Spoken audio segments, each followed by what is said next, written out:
as you know, at the end of the January, very prominent lawyer, U Ko Ni, who is a legal advisor to the National League for Democracy, was killed at the Yangon International Airport.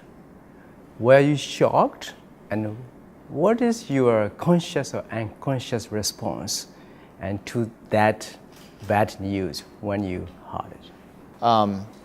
Yes, I was shocked when I heard the news. I had the good fortune of knowing U Ko Ni and was shocked by the news of his murder.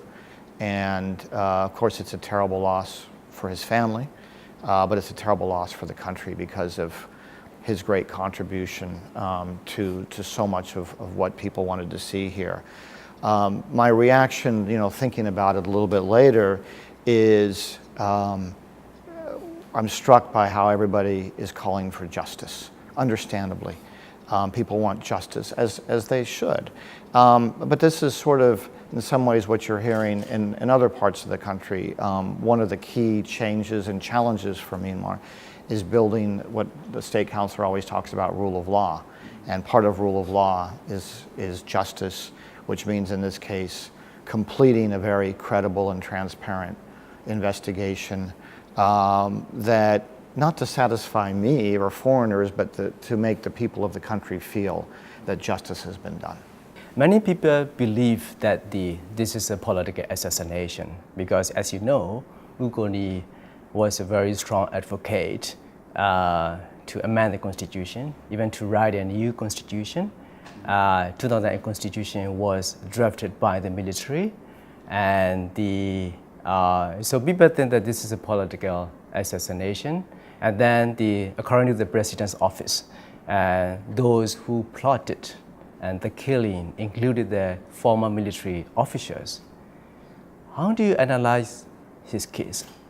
Well, look, it's certainly not appropriate for me to speculate on either who did this or what the motivations were, for two reasons. One, I'm a foreign government official, and I should not in any way interfere with an ongoing law enforcement investigation.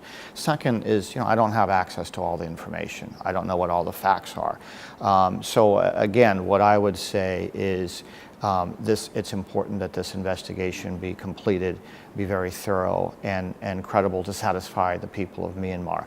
I don't know who was behind it or what the motivations were, and I certainly wouldn't want to speculate. As local people, especially those who are outspoken, critical about the constitution or the current political situation, are really scared after they have seen and they know that this killing.